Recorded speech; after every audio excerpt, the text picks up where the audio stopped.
Valencia, a city with unbelievable parks, great architecture with large squares full of history, delicious food, and on top of that, access to the Mediterranean Sea with amazing beaches. This video is all about showing you the best places to visit in Valencia, and at the end of the video, a bonus attraction carefully selected for you. Wanna bet you will love it?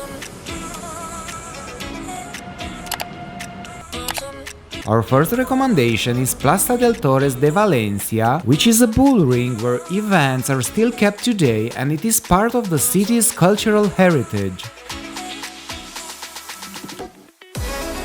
Number 2 in my list is Valencia City Hall. In the center of the city you will not miss the Town Hall or Plaza del Ayuntamiento. If you are visiting Valencia during the week, you can visit the town hall indoor free of charge. This is a good starting point from which to visit Valencia's old quarter or today's most fashionable shops.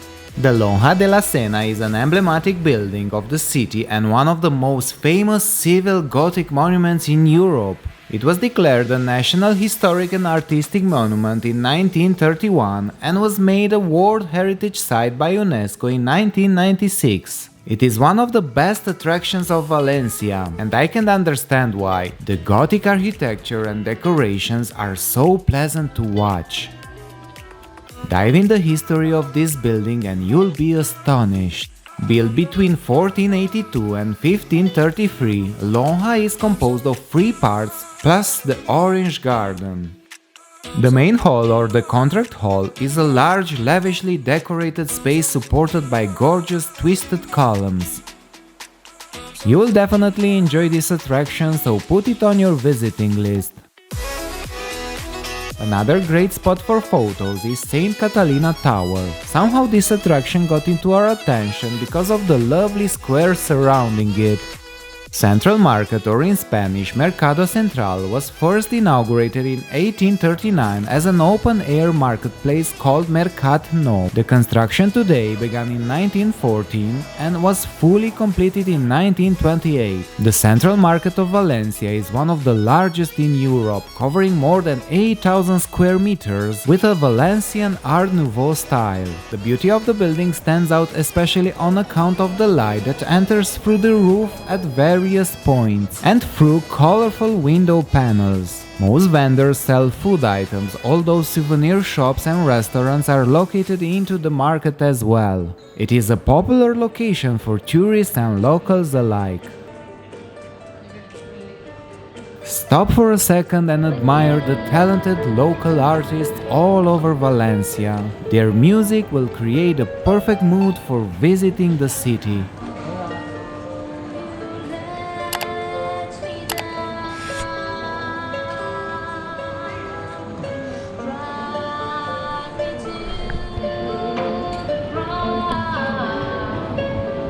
Riding a bike on Spanish roads might seem like a hair-raising experience, but it's perfectly safe in Valencia's web of narrow streets, pedestrian squares, parks, and seafront promenades. You'll have the freedom to zip around Valencia's top sites, head to the beach, or take easy rides through the Turia Garden. The Turia Park is one of the largest urban parks in Spain.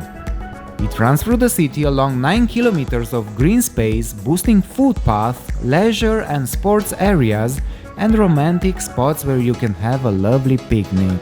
From Cabecera Park to the City of Arts and Science, the Turia Gardens are the perfect place for runners, cyclists, families, and nature enthusiasts. Crossed by 18 bridges full of history, the former riverbed passes by the city's main museums and monuments on either bank.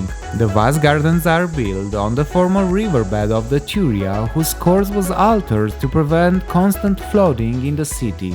Coming back to bike experiences in Valencia, in 2012 the city implemented the Valenbici bike sharing network, which is a subscription-based and aimed mainly at the Valencia's residents. Still, there are numerous rental companies across the city, like Passion Bike for example. We always love riding bicycles and it was a really great experience, and the dedicated lanes made us feel safe and secure.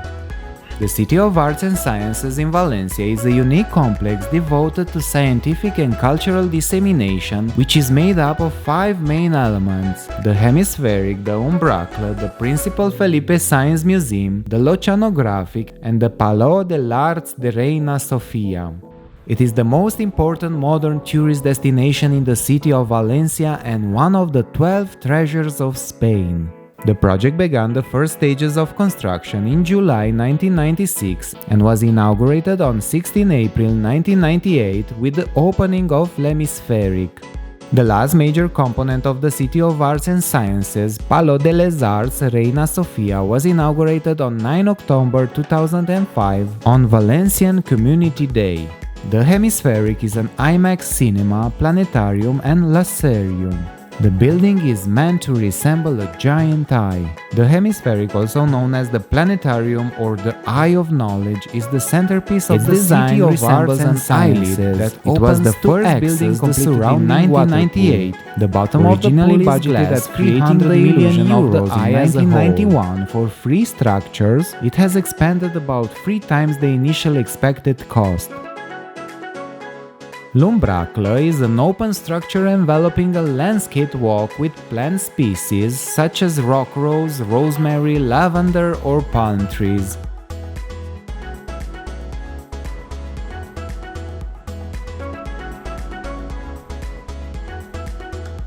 Palau de les Arts Reina Sofia. It's an opera house and performing arts center dedicated to music and the performing arts. Museu de les Sciences Principal Felipe is an interactive museum of science that resembles the skeleton of a whale.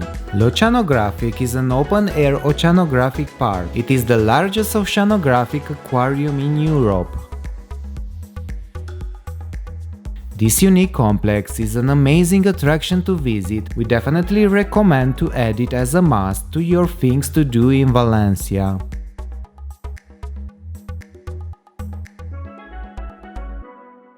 Valencia Cathedral, or also known as the St. Mary's Cathedral, is a Romantic Catholic church consecrated in 1238 by the first bishop of Valencia, Per d'Albalat. A purported holy chalice, believed by many to be the truly Holy Grail, is kept in one of the cathedral's chapels.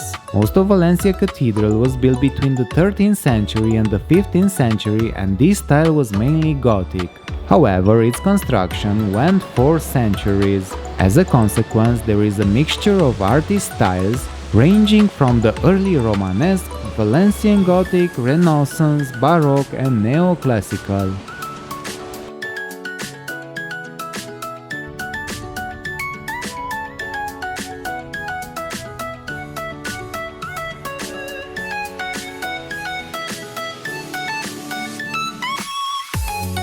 As a bonus location and one of my favorite places to be is the seaside. As you already may know from my previous videos, I literally love visiting cities with seaside, and I bet you love it also.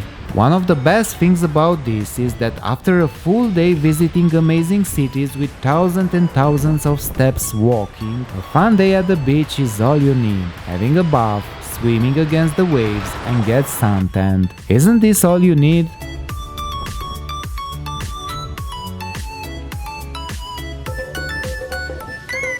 We've also come for the sunset or even the sunrise thanks to our bikes, although we weren't so lucky because of the clouds that stood in our way.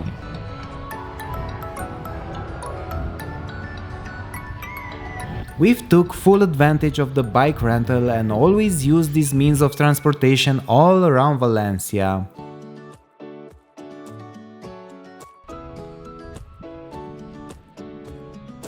Although I would keep this video running with the beauties of Valencia, it's almost time to end it.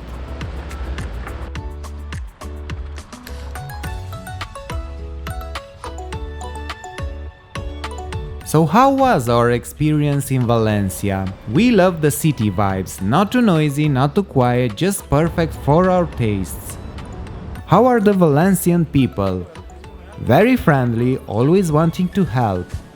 How about the transportation? Well, you know already that we loved riding the bikes and it is a nice opportunity to visit the city cheap and fast, but you need to know that the public buses are well organized and can be of help. How was the food? In one word, delicious. We've eaten a lot of tapas, paella, fine jamon or gambas a la pil pil. Would I go back to Valencia? Definitely yes. I would also consider moving there for a while in a later period of my life. Who wouldn't like a green city with delicious food, seaside and great weather all year round to call it home? I hope you've enjoyed this video. As always, give it a big like and share it to a friend. This is Travel and Tell No One with my best wishes and intentions for you, my friend. See you in the next one.